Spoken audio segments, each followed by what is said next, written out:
اعوذ باللہ من الشیطان الرجیم بسم اللہ الرحمن الرحیم قال اللہ تعالی فی سورۃ البقرہ اعوذ باللہ من الشیطان الرجیم وبشر الذین آمنوا وعملوا الصالحات ان لهم جنات تجری من تحتها الانہار کلما رزقوا منها من ثمرۃ رزقا. الفاظ پر غور کیجیے گا. جو چیز ہم پڑھ چکے ہیں اس کے حوالے سے میں نے آیت کا انتخاب کیا آپ کے لیے. کلما رزقوا منها من ثمرۃ رزقا قالوا هذا الذي رزقنا من قبل وَأُتُوا بِهِ مُتَشَابِهًا وَلَهُمْ فِيهَا أَزْوَاجٌ مُطَهَّرَةٌ وَهُمْ فِيهَا خَالِدُونَ. صدق اللہ العظیم. تو اس میں جو جملہ اسمیہ کے حوالے سے ایک آیت میں چیزیں آئی ہیں وہ میں امید کرتا ہوں کہ آپ کی سمجھ میں آ گئی ہوں گی. باقی جو مجہول کے دو الفاظ میں نے آپ کے سامنے اس آیت میں رکھے ہیں وہ ایک رزقو اور دوسرا رزقنا. یہ دونوں مجہول کے صیغے ہیں اور کل ہم نے پڑھا تھا کہ فعل مجہول وہ فعل ہوتا ہے جس کا فاعل معلوم نہ ہو. ٹھیک، اسے فعل مجہول کہتے ہیں. فعل مجہول کے حوالے سے ایک بات اور میں آپ کے سامنے رکھنا چاہتا ہوں، پھر اس کے بعد انشاءاللہ تعالی ہم اپنا نیکسٹ ٹاپک شروع کریں گے. منافقوں کے لیے قرآن مجید میں الفاظ ہیں کہ طبع اللہ علی قلوبہم. یہ طابع عین مادہ یہ علی کے صلہ کے ساتھ استعمال ہوتا ہے. پریپوزیشن جو استعمال ہوتی ہے اس کے ساتھ علی کی پریپوزیشن استعمال ہوتی ہے. ٹھیک، طبع علی اس کے معنی ہوتے ہیں مہر کر دینا. ٹھیک ہے، یعنی طبع ورب علی کی پریپوزیشن کے ساتھ استعمال ہوگا تو اس کے معنی ہوں گے مہر کرنا. تو اب اس جملے کو آپ ٹرانسلیٹ کر سکتے ہیں. طبع فعل ہو گیا آپ کا، اللہ فاعل ہو گیا، علی پریپوزیشن ہوگی اس، اور قلوبہم وہ جو اصل میں مفعول تھا، کیونکہ وہ مفعول ہی ہوتا ہے نا جس پہ پریپوزیشن کا ہم استعمال کرتے ہیں. اگر پریپوزیشن نہ ہوتی تو ہم کہتے ہیں طبع اللہ قلوبہم، لیکن جب اللہ کی پریپوزیشن استعمال ہوئی ہے لہذا اس کی وجہ سے وہ مفعول آپ کا حالت جر میں چلا جائے گا. تو طبع اللہ علی قلوبہم، اللہ نے ان کے دلوں کو سیل کر دیا، مہر کر دیا. ایسے افعال جو پریپوزیشن کے ساتھ استعمال ہوتے ہیں ان کا مجہول آپ کس طریقے سے بنائیں گے؟ یہ پوائنٹ میں آج ایڈ کر رہا ہوں کل کے ٹاپک میں. ایسی صورت میں ڈائی ہم نے وہی استعمال کرنی ہے. یعنی ہم کریں گے کیا مجہول بنانے کے لیے؟ فائل کو مینشن نہیں کریں گے نا. تو یہ کچھ آپ کے پاس بچا، اس کو آپ نے اسی طرح فعلا کی ڈائی پہ رکھنا ہے، طبیا. ٹھیک، اور وہ مفعول تھا جس کو ہم نے نائب الفاعل کا درجہ دیا تھا. اب وہ مفعول یہاں بھی اعلی کے ساتھ استعمال ہوا تھا نا، تو اب وہ جب نائب الفاعل کے طور پہ استعمال ہوگا تب بھی اعلی کے ساتھ ہی استعمال ہوگا، یعنی وہ پریپوزیشن اپنی جگہ پر قائم رہے گی. تو یہ کہا جائے گا طبع علی قلوبہم.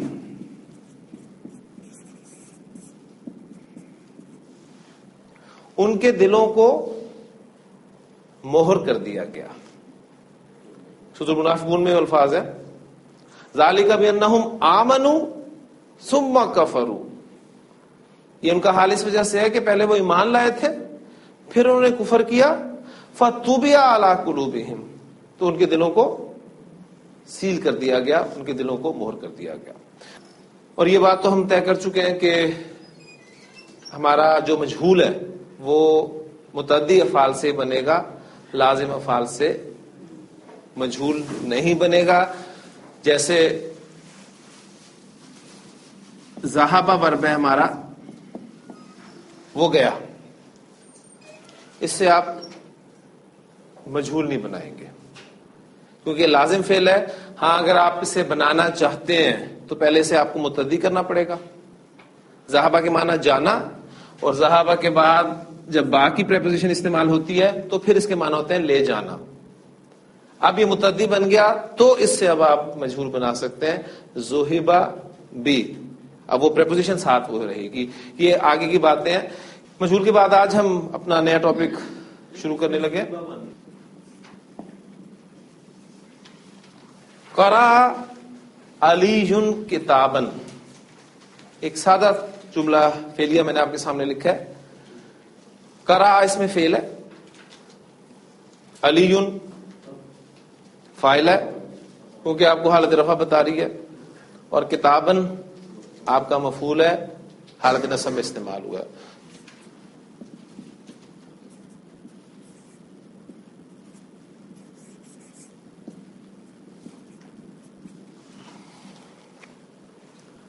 قرأہ علی. کیا فرق پڑے جملے میں؟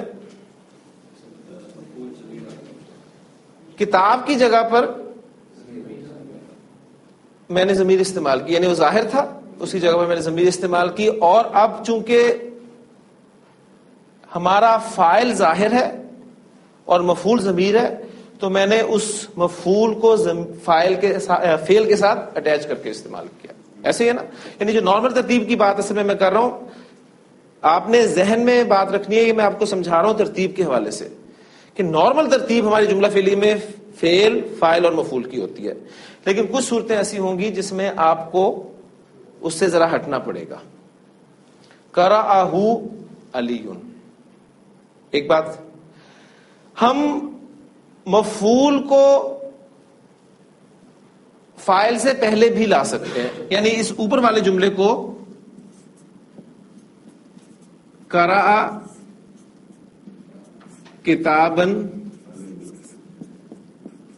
علی یوں بھی کہہ سکتے ہیں، مفہوم میں کوئی فرق نہیں پڑے گا. ٹھیک، بلکہ مفعول کو ہم فعل سے پہلے بھی لا سکتے ہیں. اگر مفعول کو میں فعل سے پہلے لاؤں تو کیا جملہ بنے گا؟ کتاباً قرأ علی.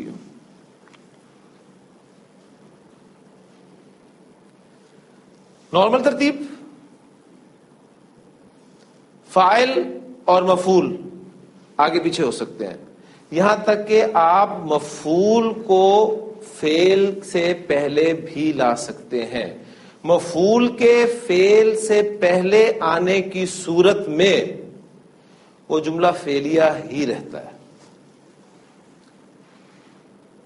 پوائنٹ بہت اہم ہے کیونکہ اگلا ٹاپک ہمارا یہیں سے سٹارٹ ہوگا. مفعول آپ فعل سے پہلے بھی لے آئیں تو وہ جملہ فعلیہ ہی رہے گا. فاعل کو آپ اگر فعل سے پہلے لے آئیں تو اب وہ جملہ فعلیہ نہیں رہتا. بس یہ ایک باریک سا پوائنٹ ہے، اگر آپ کو سمجھ میں آ جائے تو. مفعول آپ فعل سے پہلے بھی لا سکتے ہیں تو جملہ فعلیہ ہی رہے گا، لیکن آپ فاعل کو اگر فعل سے پہلے لے آئیں، یعنی اگر جملہ لکھیں کیا بنے گا؟ علی قرأ کتابا. تو اب یہ جملہ فعلیہ نہیں رہا، جملہ اسمیہ بن گیا. تو آج کا ہمارا جو ٹاپک ہے وہ یہ ہے جملہ فعلیہ کو جملہ اسمیہ میں تبدیل کرنا. ٹھیک ہے، یہ ہمارا ٹاپک ہے. یہ کیوں ہمیں ضرورت پیش آئے گی ایسا کرنے کی، ہم ایسا کیوں کرتے ہیں، اس کا جواب میں آپ کو آہستہ آہستہ کر کے دیتا ہوں. اپنے ٹاپک کی طرف آتے ہیں. آپ فاعل کو جملے میں سے اٹھائیں اور فعل کے شروع میں لے جائیں، آپ کا جملہ فعلیہ جملہ اسمیہ میں تبدیل ہو جائے گا. جیسے کہ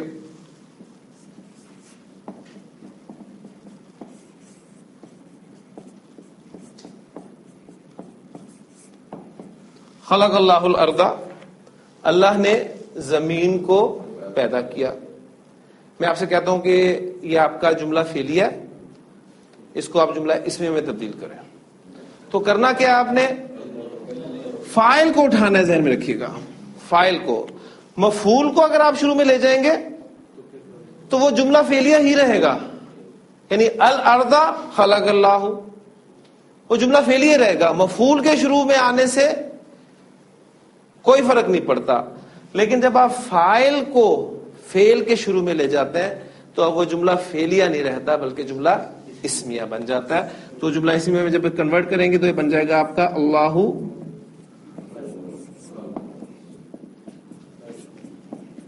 خلق الارض. تو بہت آسان طریقہ ہے. پچھلی گفتگو کو اگر ایک سائڈ پہ رکھ دیں تو آپ نے جملہ فعلیہ کو جملہ اسمیہ میں بنانے کا طریقہ سیکھا ہے کہ آپ فاعل کو اٹھائیں جملے میں سے اور فعل کے شروع میں لے جائیں، جس سے وہ جملہ اسمیہ بن گیا. اب وہ جملہ فعلیہ نہیں رہا.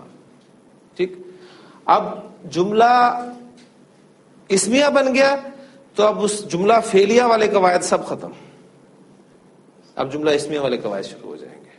ٹھیک ہے، وہ کیسے، اس کی طرف ابھی آتا ہوں. پہلے کچھ ایگزامپلز مزید کر لیتے ہیں.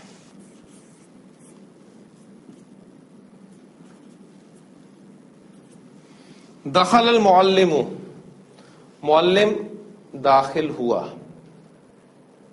جی، اس کو جملہ اسمیہ میں کنورٹ کرنا ہے. کرنا کیا؟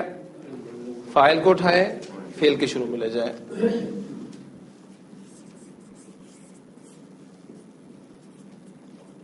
المعلم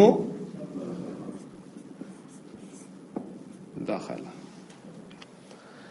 اب دیکھیں یہ آپ کا جملہ فعلیہ تھا، فعل اور فاعل، فعل فاعل مل کر جملہ فعلیہ مکمل ہو گیا.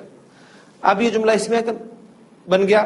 اب یہ آپ کا مبتدا ہوگا اور یہ والا حصہ جو ہے یہ اس کی خبر بن جائے گی. مبتدا اور خبر. اور جملہ اسمیہ کے حوالے سے آپ کو یاد ہوگا ہم نے پڑھا تھا کہ جنس اور عدد میں خبر اپنے مبتدا کے مطابق استعمال ہوتی ہے. اس بات کو پھر ایک مرتبہ غور سے سنیے گا.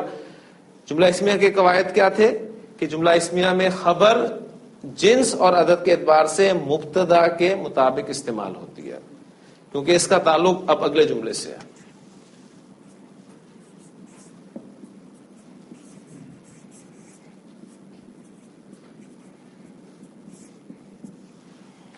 دخل المعلمان، آپ کا فاعل اسم ظاہر ہے تو فعل واحد استعمال ہوا ہے. جملہ فعلیہ پہ بہت بات ہو چکی ہے. اب اس کو ہم جملہ اسمیہ میں تبدیل کرنا چاہتے ہیں.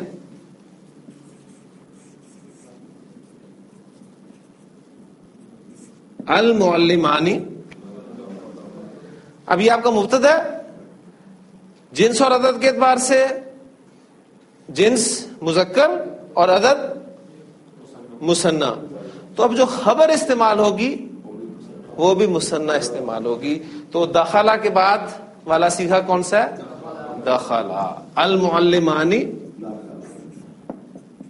دخلا. بس یہ پوائنٹ ہے اس میں، اگر کلیئر ہو گیا تو الحمدللہ. اسی طرح ایک آگے چلیں. دخل المعلمون، میں باقی حرکات نہیں لگا رہا. دخل المعلمون، معلم داخل ہوئے. اس کو جملہ اسمیہ میں کنورٹ کریں. المعلمون دخلوا. اب دیکھیں یہ واحد تھا، مذکر تھا تو خبر بھی واحد مذکر استعمال ہوئی. یہ مثنی مذکر، خبر مثنی مذکر. یہ جمع مذکر، خبر جمع مذکر. اسی طرح دخلت المعلمات، معلمہ داخل ہوئی. آپ کا جملہ فعلیہ. اس کو اسمیہ میں کنورٹ کریں.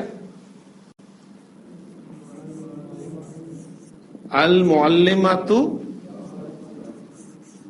دخلت پھر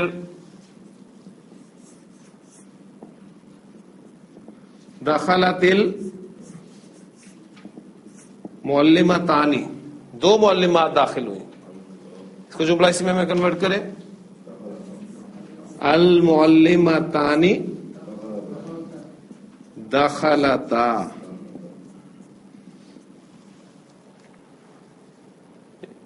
اور پھر جمع کا بھی ساتھ کر لیں، دخلت المعلمات، جی المعلمات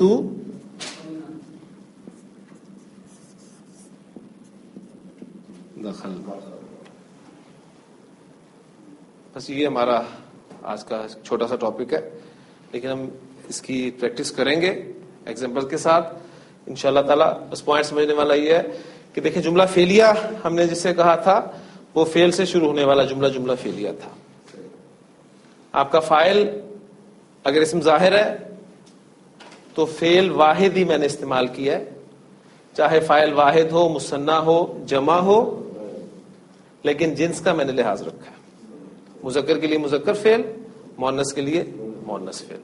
لیکن جب آپ نے جملہ فعلیہ کو جملہ اسمیہ میں کنورٹ کیا تو اس پر پھر جملہ اسمیہ کے قواعد لاگو ہوئے. مبتدا خبر، خبر دو اعتبارات سے، جنس اور عدد کے اعتبار سے مبتدا کے مطابق. آپ کا مبتدا واحد مذکر تو خبر بھی واحد مذکر، مبتدا آپ کا جمع مذکر تو خبر بھی جمع مذکر، مبتدا آپ کا مثنیٰ مؤنث تو خبر بھی مثنیٰ مؤنث. ٹھیک ہے، تو یہ پوائنٹ تھا. اب وہ بات کہ ہمیں کیا ضرورت پیش کیا آتی ہے جملہ فعلیہ کو جملہ اسمیہ میں کنورٹ کرنے کی. دیکھیں جب ہم کہتے ہیں کہ خلق اللہ الارض، اللہ نے زمین کو پیدا کیا، جملہ اسمیہ میں لے کے گئے آپ اس کو اللہ خلق الارض، تو بس ایکسپریشن ہے، یہ ایک زور پیدا ہو جاتا ہے، فاعل پر سٹریس دینا جب مقصود ہوتا ہے. اللہ نے زمین کو پیدا کیا. اب یہ آپ کو ترجمے میں زور لکھا ہوا نہیں ملے گا، ترجمہ یہ ملے گا لکھا ہوا کہ اللہ نے زمین کو پیدا کیا. لیکن اب جس طریقے سے میں آپ کے سامنے اس کو بیان کر رہا ہوں کہ اللہ نے زمین کو پیدا کیا، اللہ نے زمین کو پیدا کیا، اب یہ سٹریس ہے. یعنی جب آپ فاعل پر زور دینا چاہتے ہیں تو جملہ فعلیہ کو جملہ اسمیہ میں کنورٹ کرو. ٹھیک ہے، اب وہ قواعد کے اعتبار سے آپ جملہ اسمیہ میں لے کے جائیں گے. یہ تو تھی ایگزامپلس کے حوالے سے کہ آپ کا فاعل اسم ظاہر ہے، لیکن ہو سکتا ہے آپ کا فاعل اسم ظاہر نہ ہو. جیسے کہ ایگزامپل آپ کے سامنے ہے داخلہ، وہ داخل ہوا. جملہ فعلیہ میں کہتا ہوں اس جملہ فعلیہ کو جملہ اسمیہ میں کنورٹ کریں. سب سے پہلے تو جو بات آپ کے ذہن میں آنی چاہیے وہ یہ ہے کہ جملہ فعلیہ کو اسمیہ میں کنورٹ کیسے کیا جاتا ہے. فاعل کو لیا جاتا ہے اور فعل کے شروع میں لگا دیا جاتا ہے. اب یہاں پر فاعل کہاں ہے؟ اس کے اندر چھپا ہوا ہے. اس کے اندر چھپا ہوا ہے نا. کون چھپا ہوا ہے؟ ہوا. اس کو اٹھائیں، باہر نکال دیں. تو دخلہ سے جملہ اسمیہ کیا بنے گا؟ ہوا دخلہ. میں نے آپ کو کہا تھا ایک دن، آپ کو یاد ہوگا کہ ماضی کی گردان کے ہر صیغے میں ایک فاعل ضمیر کی صورت میں چھپا ہوا ہے. ایک وقت آئے گا ہم اسے باہر نکال لیں گے. تو آج وہ دن ہے، ہم اسے باہر نکال رہے ہیں. کیوں؟ اس لیے کہ ہم نے جملہ اسمیہ بنانا ہے. دخلہ سے ہوا دخلہ.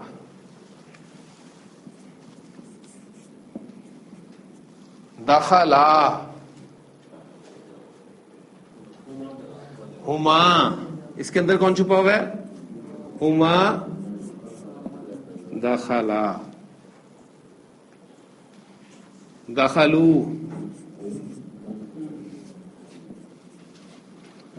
ہم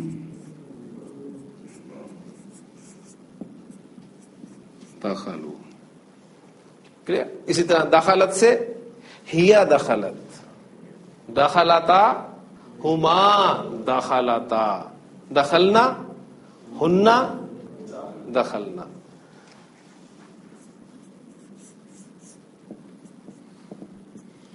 دخلتا، جی اس کے اندر کون چھپا ہوا ہے؟ انتا. باہر نکال دیں.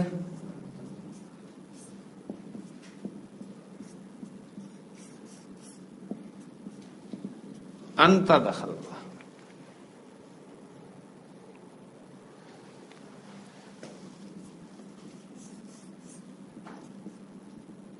دخلتو کون چھپا ہوا ہے اس کے اندر؟ انا. باہر نکالیں. انا دخلتو. اسی طرح دخلنا، نحنو دخلنا.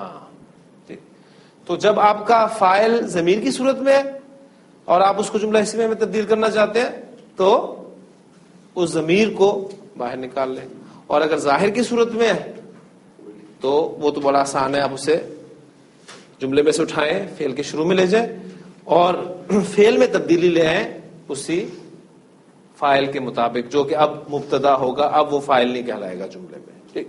اس کی ایگزامپل اور آپ کو قرآن مجید سے بڑی خوبصورت ایگزامپل دیتا ہوں، پھر انشاءاللہ تعالیٰ آپ کو سمجھ میں آئے گی. فعلا اس کے معنی کرنا کے ہوتے ہیں. فعلا اس نے کیا. ٹھیک ہے. فعلا، فعلا سے میں جملہ بنانا چاہ رہا ہوں تو نے کیا. اس کی عربی کیا ہوگی؟ تو نے کیا.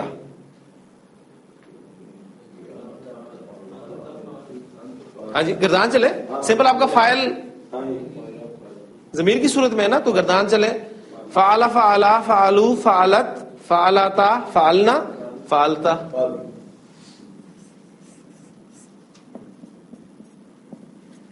فعلتا آپ کا جملہ فعلیہ، فعل اور فاعل. مفعول میں ایڈ کر رہا ہوں.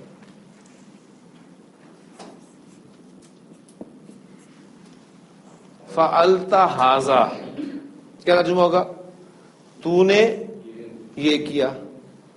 کوئی کام ہوا ہے جس کی طرف اشارہ کر کے کہا جا رہا ہے کہ تو نے یہ کیا. ٹھیک. جملہ فعلیہ ہے، اس میں ہمیں کنورٹ کریں. ماشاءاللہ. یہ میں نے مفعول اس لیے لکھا ہے کہ کہیں آپ ھذا کو اٹھا کے شروع میں نہیں لے کے آنا آپ نے، کیونکہ یہ مفعول ہے. جملہ اسم میں کنورٹ کیا جائے گا تو فاعل کو اٹھایا جائے گا اور شروع میں لایا جائے گا، اور فاعل چونکہ ضمیر کی صورت میں ہے لہذا انتا کو آپ اٹھائیں اور باہر رکھیں. وہ آپ کا بن گیا انتا فعلتا. انتا فعلتا ھذا. اب زور پیدا ہوا کہ تو نے یہ کیا. فعلتا ھذا تو نے یہ کیا.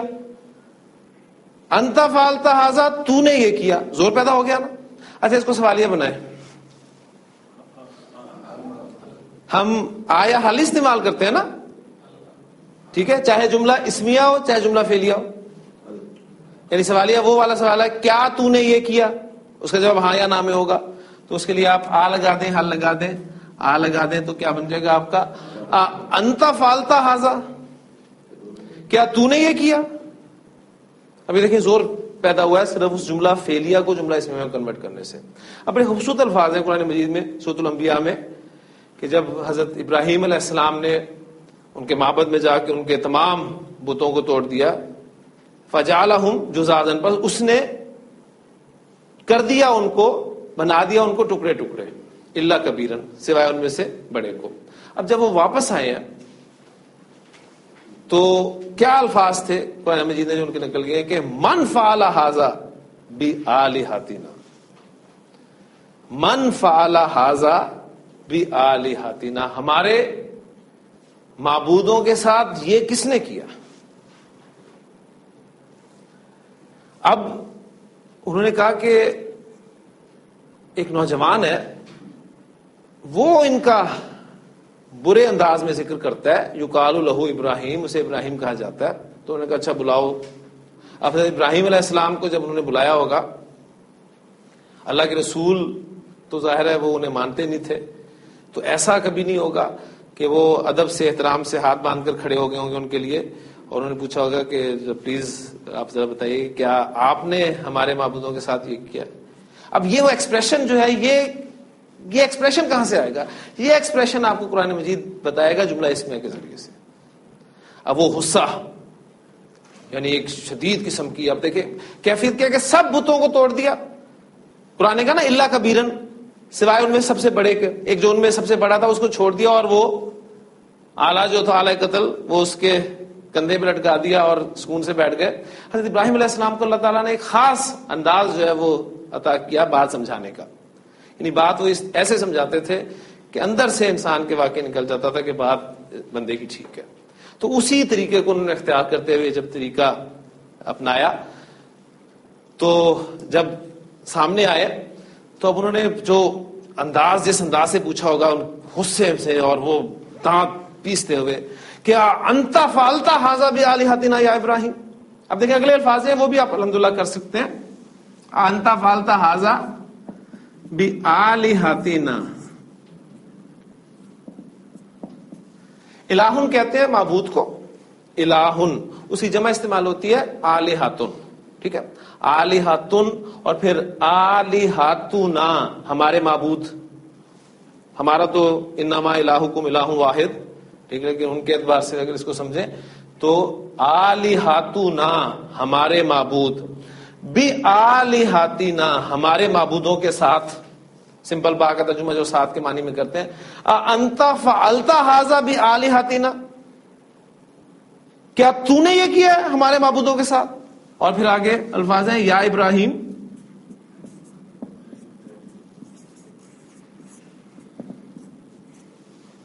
یا ابراہیم بھی ہم پڑھ چکے ہیں. ابھی دیکھیں قرآن مجید کی الفاظ میں نے آپ کے سامنے لکھے ہیں اور بڑی آسانی سے آپ اسے سمجھ سکتے ہیں. انتا سے شروع ہو رہا ہے جملہ سوالیہ، تو جملہ اسمیہ ہے، فعلیہ نہیں ہے. یعنی یہ بھی کہا جا سکتا ہے افعلت ھذا بآلہتنا یا ابراہیم، لیکن وہ زور پیدا نہیں ہوتا تھا. زور پیدا کرنے کے لیے اس کو اس جملہ اسمیہ میں کنورٹ کیا گیا. انت فعلت ھذا بآلہتنا یا ابراہیم، ابراہیم کیا تو نے کیا ہے ہمارے معبودوں کے ساتھ. تو کیا جواب تھا ابراہیم علیہ السلام کا؟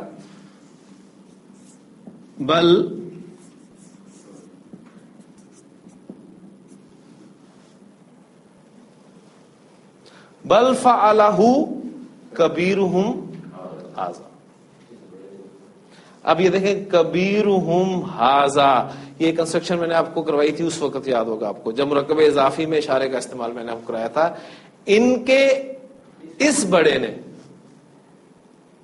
بل فعلہ ہو، اب یہ ہو کی ضمیر وہ جو پوچھا گیا نا کام، یہ ایک ھذا کی طرف جا رہی ہے. بل فعلہ کبیرہم ھذا، یہ ان کے اس بڑے نے کیا ہے. فاسألوہم ان کانوا ینطقون، ان سے پوچھ لو اگر یہ بولتے ہیں. اب یہ وہ انداز تھا کہ انہیں سوچنے میں مجبور کیا حضرت ابراہیم علیہ السلام نے کہ دیکھ لو یہ ان کے بڑے نے کیا، یہی کھڑا ہے اور آلہ قتل بھی اس کے پاس ہے. تو فاسألوہم ان کانوا ینطقون، پوچھ لو ان سے اگر یہ بولتے ہیں. فرجعوا الی انفسہم، رجعوا وہ لوٹے، الی انفسہم انہوں نے اپنے اندر جھانکا. ٹھیک ہے، اندر جب انہیں جھانکا تو اندر سے آواز کیا آئی؟ انکم انتم الظالمون، یقیناً تم ہی ظالم ہو. یعنی اندر ان کا جو ہے وہ گواہی دی اندر نے کہ تم ہی ظلم کرنے والے ہو، بات ان کی ٹھیک ہے. پھر ان کہنے جواب کیا انہوں نے دیا کہ لقد علمت، تو جانتا ہے ابراہیم، ما ہؤلاء ینطقون، کہ یہ بولتے نہیں. اس پہ حضرت ابراہیم علیہ السلام نے جو ان سے بات کی کہ افتعبدون من دون اللہ ما لا ينفعکم شیئا ولا یضرکم، تو کیا تم پھر اللہ کو چھوڑ کر ان کی عبادت کرتے ہو جو نہ تمہیں کوئی فائدہ پہنچا سکتے ہیں نہ نقصان پہنچا سکتے ہیں. اوفل لکم. استاد محترم بڑا خوبصورت ترجمہ اس کا کرتے ہیں. وہ کہتے ہیں اردو میں یا انگریزی میں اس کا مزہ نہیں آتا ترجمے کا، اوفل لکم. وہ پنجابی میں اس کا ترجمہ کرتے ہیں فٹے منہ تاٹے. اوفل لکم، تم پر تفو، یعنی اردو میں یہی ترجمہ آپ کو ملے گا، افسوس ہے تم پر. اب افسوس ہے تم پر وہ مفہوم نہیں ادا کر سکتا جو مفہوم پنجابی میں آپ ادا کرتے ہیں نا کہ فٹے منہ تاٹے.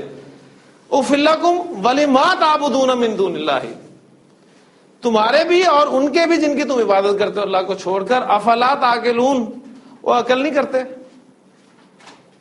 یہ وہ بڑا خوبصورت انداز ہے قرآن مجید کا. اب یہ ساری چیزیں ذہن میں رکھیے گا کہ ترجمہ آپ پڑھتے ہوئے اس واقعے سے گزر جائیں گے بڑی تیزی سے, وہ اثر نہیں ہوگا. لیکن اب ان آیات کو آپ پڑھیں گے اور خاص طور پہ اس جملہ فعلیہ کو جملہ اسمیہ میں کنورٹ کرنا اور پھر اس ایکسپریشن کو ظاہر کرنے کا انداز جو ہے, تو انشاءاللہ تعالیٰ آپ کو زیادہ مزہ آئے گا. یہ دیکھیں سب چیزیں الحمدللہ ہم پڑھ چکے ہیں. صرف ایک چیز آپ نے محسوس کی ہوگی یقیناً کہ ابھی اس سٹیج پر جو چیزیں ہم پڑھ چکے ہیں آپ کو بتا دی جائیں تو جلدی سے آپ سمجھ لیتے ہیں, آپ کے لیے پک کرنا آسان ہو رہا ہے.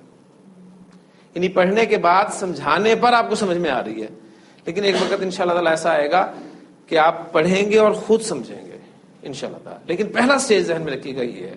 ابھی ہمیشہ میں یہ کہا کرتا ہوں اپنے اسٹوڈنٹس کو کہ, اور میں نے فیلحال آپ سے بھی پہلے یا دوسرے دن بات یہ کی تھی کہ آپ نے کمپیریزن ضرور کرنا ہے کہ اس کلاس میں آنے سے پہلے آپ کو کیا کچھ آتا تھا. آپ رفع, نصب, جر, مرکب اضافی, نائب الفاعل اور یہ ضمیر اور پتہ نہیں, یہ تو چلے کچھ چیزیں ایسی ہیں, لیکن ان میں سے بہت ساری ایسی چیزیں ہیں. کن چیزوں سے آپ واقف تھے؟ کیا اسلوب تاکید کیسے پیدا کی جاتی ہے, یہ کیا ہو رہا ہے, یہ کیوں ہو رہا ہے, یہ سارا اس طرح کیوں الفاظ آ جاتے ہیں قرآن مجید میں, یہ اس پہ زبر کیوں آ جاتی ہے, اس پہ پیش کیوں آ جاتی ہے. بہت ساری چیزیں ایسی تھیں جو آپ کے علم میں نہیں تھیں. لیکن الحمدللہ اگر آپ کمپیریزن کریں گے اپنے اس دور کا اس دور کے ساتھ تو یقیناً ایک واضح فرق آپ کے سامنے آئے گا. تو جب آپ یہاں تک پہنچ گئے اللہ تعالیٰ کی توفیق سے, تو وہاں تک بھی آپ پہنچ سکتے ہیں کہ آپ قرآن مجید پڑھ رہے ہوں اور آپ کو قرآن مجید سمجھ میں آ رہا ہو یا آپ سن رہے ہوں, اور جب قرآن مجید آپ کو سمجھ میں آنے لگ جائے تو آپ یقین مانیے آپ رمضان میں اس چیز کو واقعی محسوس کریں گے کہ اس کا لطف ہی اور ہوتا ہے. اسی لیے آپ جب دیکھتے ہیں کہ جب عرب قرآن پڑھتا ہے تو اس کی آواز کا اتار چڑھاؤ وہ اصل میں وہ ایکسپریشن ہی ہوتا ہے جو ہم پیچھے کھڑے بالکل نہیں سمجھ رہے ہوتے کہ کیا ہوا کیا یہاں, کیوں اس کی آواز جو ہے یہاں اونچی گئی ہے, یہاں نیچی ہوئی ہے, یہاں آواز بھرا گئی ہے, یہاں پھر یہ ہو گیا وہ ہو گیا. ہم بس پیچھے کھڑے ہوتے ہیں. تو اس لطف کو حاصل کرنے کے لیے واقعی قرآن مجید کو لطف کے ساتھ پڑھنا چاہیے, لطف حاصل کرنا چاہیے. اس میں ہدایت ہے ہمارے لیے, سب باتیں اپنی جگہ, لیکن قرآن مجید کو پڑھتے ہوئے جو خوشی اور ایک مزہ انسان کو لینا چاہیے وہ میں سمجھتا ہوں کہ حاصل آپ کو اسی وقت ہوگا جب آپ کو کچھ نہ کچھ جو ہے عربی زبان آئے گی. تو آج کا ہمارا جو ٹاپک تھا وہ یہی تھا کہ جملہ فعلیہ کو ہم نے اسمیہ میں کنورٹ کیا, اور اس کا طریقہ کیا ہے کہ آپ فاعل کو اٹھائیں گے اور فعل کے شروع میں لے آئیں گے, اس طرح وہ جملہ اسمیہ بن جائے گا. اب اس پر جملہ اسمیہ کے قواعد لاگو ہوں گے, اور جملہ اسمیہ کا موٹا قاعدہ یہ ہے کہ جملہ اسمیہ میں خبر جنس اور عدد کے اعتبار سے مبتدا کے مطابق استعمال ہوتی ہے. اب میں چاہوں گا کہ 2-3 ایگزامپلز ہم کر لیں تاکہ پھر اس کے بعد اگر ٹائم ہوا تو ہم آگے چلیں گے.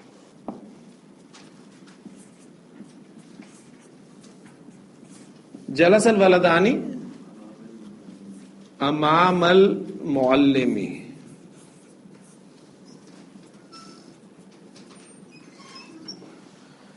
جی سب سے پہلے اس کو ٹرانسلیٹ کون کرے گا؟ اس جملے کو ٹرانسلیٹ کریں, شاباش. بلکہ ٹرانسلیشن بعد میں کریں گے انشاءاللہ تعالیٰ. پہلے صرف پہچانے کہ اس میں فعل, فاعل, مفعول وغیرہ یہ سب چیزیں جو ان کو بتائیں. اس میں فعل کیا ہے؟ جلسہ. فاعل الولدانی ظاہر ہے, ٹھیک ہے. امام المعلمی یہ کیا ہے؟ یہ متعلق فعل ہے ماشاءاللہ. مرکب اضافی اور ظرف, ٹھیک ہے. ظرف جگہ, فعل کے واقع ہونے کی وقت یا جگہ کو جو بتاتا ہے اسے ہم ظرف کہتے ہیں. تو جلس الولدانی امام المعلمی. اب آپ ترجمہ کر سکتے ہیں کہ 2 لڑکے بیٹھے معلم کے سامنے, 2 لڑکے معلم کے سامنے بیٹھے. اور چونکہ آپ کا جملہ فعل سے شروع ہو رہا ہے لہذا جملہ فعلیہ ہے. جملہ اس میں ہم اسے کنورٹ کرنا چاہتے ہیں. طریقہ کار کیا ہے؟ فاعل کو اٹھائیں گے اور شروع میں لے جائیں گے. تو یہ آپ کا الولدانی شروع میں آ گیا. اب یہ آپ کا مبتدا بن گیا. اب مبتدا کا آپ 2 اعتبار سے انالیسس کر لیں, جنس اور عدد کے اعتبار سے. یہ مذکر ہے اور مثنی ہے. لہذا اب آپ کا جو فعل استعمال ہوگا وہ بھی مذکر مثنیٰ استعمال ہوگا. تو وہ کیا ہوگا؟ الولدانی جلسا.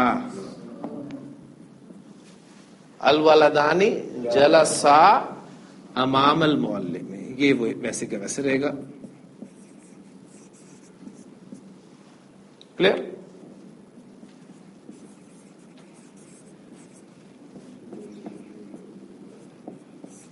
نصر المسلمون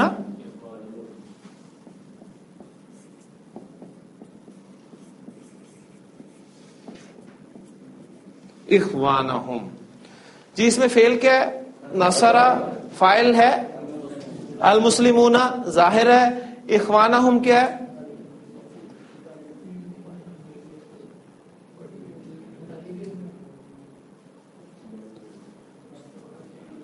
نصر المسلمون، مسلمانوں نے مدد کی. اب ظاہر مدد کسی کی جائے گی نا. اخوانہم کن کی؟ اپنے بھائیوں کی. مسلمانوں نے اپنے بھائیوں کی مدد کی. یعنی ہم سے آپ ہی نہیں کہ مسلمانوں نے ان کے بھائیوں کی مدد کی، یعنی مسلمانوں نے اپنے بھائیوں کی مدد کی. یہ آپ کا مفعول ہے. ٹھیک ہو گیا؟ اس کو ہم جملہ اسم میں کنورٹ کرنا چاہتے ہیں. کیا کریں گے؟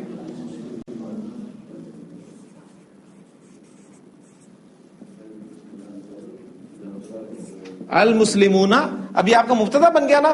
دو اعتبار سے اس کا انالیسس کر لیں، جنس اور عدد کے اعتبار سے. یہ جمع مذکر ہے، لہذا اب جو آپ کا فعل استعمال ہوگا وہ بھی جمع مذکر والا صیغہ استعمال ہوگا. نصر نصرا نصر. المسلمون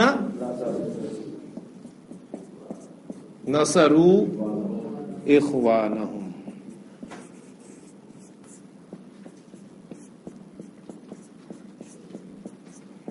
شرب الاولاد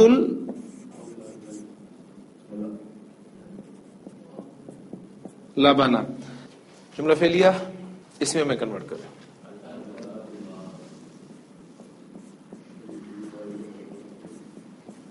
الاولاد. اب شربا شربا شربو.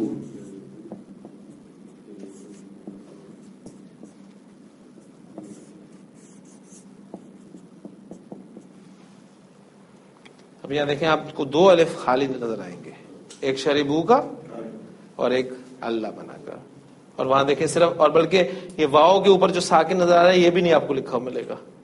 تو واؤ الف الف پھر لام، یہ چار جو ہیں وہ بغیر کسی حرکت کے آپ کو نظر آئیں گے.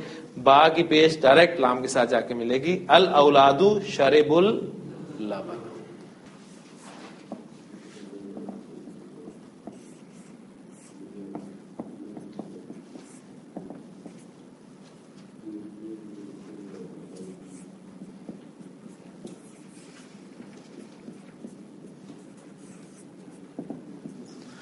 رجعت البنات من المدرسۃ. لڑکیاں لوٹیں مدرسہ سے، لڑکیاں اسکول سے واپس آئیں. جی جملہ فعلیہ ہے، اس میں کنورٹ کریں.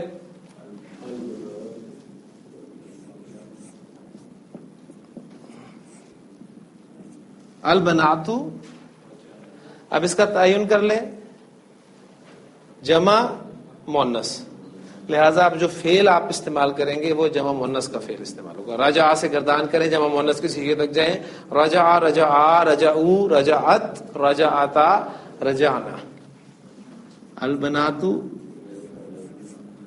رجعنا من المدرسۃ. ایک پوائنٹ ذہن میں اور آیا، وہ بھی آپ کے ساتھ ڈسکس کرتے چلوں. دیکھیں میں نے آپ کو بتایا کہ جملہ فعلیہ میں جو ترتیب ہوتی ہے اس میں آپ فاعل مفعول کو آگے پیچھے کر سکتے ہیں، کوئی فرق نہیں پڑتا. لیکن کہیں پر ریسٹرکشن ہوگی، وہاں فاعل اور مفعول کی جگہ تبدیل نہیں کر سکتے.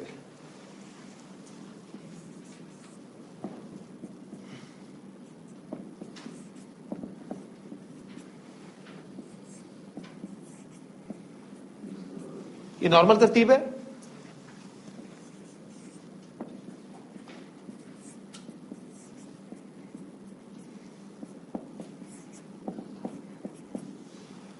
یہ آپ نے فاعل اور مفعول کی جگہ تبدیل کر لی، معنی میں کوئی فرق نہیں پڑا. ٹھیک ہے.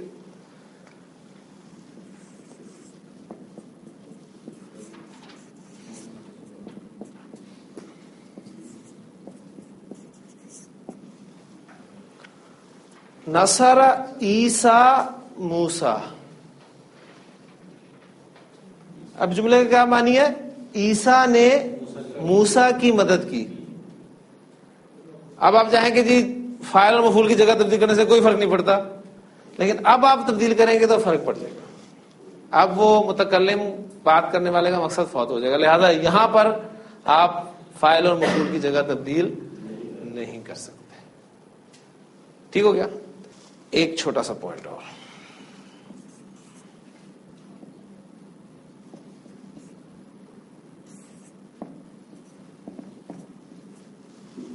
ضربتہ، میں نے اس کو مارا. میں نے آپ کو بتایا تھا کہ ہم مفعول کو فعل سے بھی شروع میں لا سکتے ہیں، لا سکتے ہیں نا. میں نے بتایا تھا آپ کو، جس طرح ہم نے کتابن کو میں آگے لے گیا تھا سب سے پہلے. تو اگر اس بات کو میں یہاں پر اپلائی کروں تو مفعول کیا ہے؟ یہ ہے نا آپ کا ہو.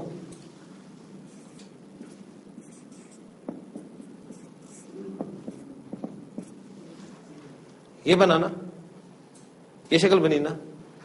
تو یہ شکل عربی زبان میں پاسبل نہیں ہے. پتہ کرنا کیا ہوتا ہے ایسی صورت میں؟ اگر آپ ایسا کرنا چاہتے ہیں، اس کی ایگزامپل ابھی آپ کو دیتا ہوں، میں قرآن مجید سے دیتا ہوں ایگزامپل اس کی. اگر آپ ایسا کرنا چاہتے ہیں تو اب یہ ہو، آپ کو پتا ہے یہ ضمائر اٹیچ ضمائر ہیں، ایسے ہی ہے نا. اچھا، اب اسے سپورٹ چاہیے. اس کی سپورٹ کے لیے پھر ایک لفظ عربی زبان میں استعمال ہوتا ہے، وہ ہوتا ہے ایا. یہ اس کو سپورٹ کر رہا ہے. ایاہو ضربتو، میں نے اسی کو مارا. یعنی دیکھیں یہ تقدیم تاخیر ہم کیوں کرتے ہیں؟ سٹریس دینے کے لیے. ضربتہ، میں نے اس کو مارا. آپ کہنا چاہتے ہیں کہ میں نے اسی کو مارا، یعنی اور کسی کو نہیں، میں نے اسی کو مارا، یہ کہنا چاہتے ہیں نا آپ. تو ظاہر بات ہے اس سے آپ آگے لے کے جائیں گے، پہلے کر دیں گے اس کو. اب وہ اکیلا تو آپ استعمال نہیں کر سکتے ضمیر، لہذا اس کو سپورٹ کے لیے آپ ایا ایک ورڈ استعمال کرتے ہیں جس کے اپنے کوئی معنی نہیں ہے. ذہن رکھیے گا، ایا ورڈ کے اپنے کوئی معنی نہیں ہے، یہ صرف اس ہو کی سپورٹ کے لیے استعمال ہوا ہے. ایاہو ضربتو، میں نے اسی کو مارا. اس لیے آپ دیکھتے ہیں کہ سورۃ الفاتحہ میں کیا الفاظ آپ کو ملتے ہیں؟ ایاک نعبد، اور ترجمہ کیا کرتے ہیں؟ ہم تیری ہی عبادت کرتے ہیں. وہ ہی کا مفہوم کیسے پیدا ہوتا ہے؟ وہ اصل میں نعبدو کا تھا. اب نعبدو یہ فعل مضارع ہے، اب ہم اس کی طرف جا رہے ہیں انشاءاللہ تعالی. اس وقت یہ بات میں آپ کے سامنے دوبارہ رکھوں گا. نعبدو کا ہم تیری عبادت کرتے ہیں، ہم تیری ہی عبادت کرتے ہیں کہنے کے لیے ہم نے کا مفعول کو شروع میں لگایا. اب وہ کا علیحدہ نہیں استعمال ہو سکتا، لہذا اس کی سپورٹ کے لیے لفظ ایا استعمال کیا. ایاک نعبد و ایاک نستعین، ہم تیری ہی عبادت کرتے ہیں اور تجھ سے ہی مدد مانگتے ہیں. تو یہ مفہوم یہ پیدا ہوتا ہے. تو یہ بھی دو پوائنٹس تھے اہم، یہ بھی یہاں ڈسکس ہو گئے. اب دیکھیں انشاءاللہ تعالی پرسوں ہم نے فعل مضارع شروع کرنا ہے. اب فعل مضارع کا مطلب یہ ہے کہ ہمارا صرف زمانہ تبدیل ہوگا، حال اور مستقبل. ماضی سے ہم حال اور مستقبل کی طرف آئیں گے. باقی جتنی چیزیں ہیں، فاعل اس کا اسم ظاہر ہونا یا ضمیر ہونا، مفعول اس کا اسم ظاہر ہونا یا ضمیر ہونا، متعلق فعل، پھر جملہ فعلیہ کو اسم میں کنورٹ کرنا، پھر معروف کا مجہول بنانا، یہ سب باتیں ہم تفصیل سے پڑھ چکے ہیں. اب وہ سب باتیں میں دوبارہ اس تفصیل سے آپ کے سامنے بیان نہیں کروں گا. میں نے صرف اب یہ کرنا ہے، ضربہ کی بات کی ہے ماضی کی، اب وہاں پر میں مضارع کی بات کروں گا، یضربو. باقی سب چیزیں وہی رہیں گی. ٹھیک ہو گیا؟ تو اس لیے اب ہم تھوڑا سا سپیڈ پکڑیں گے انشاءاللہ تعالی. اللہ تعالیٰ سے دعا مانگتے رہیں کہ اللہ تعالیٰ ہمیں اس میں، مقصد ہم سب کا یہی ہے کہ ہم قرآن اس کا کلام سمجھنا چاہتے ہیں. نہ میرا کوئی دنیاوی مقصد ہے اس میں، نہ آپ کا کوئی دنیاوی مقصد ہے. اللہ تعالیٰ ہمارے لیے آسانی فرمائے. سبحانک اللہم و بحمدک، نشہد ان لا الہ الا انت، نستغفرک و نتوب الیک.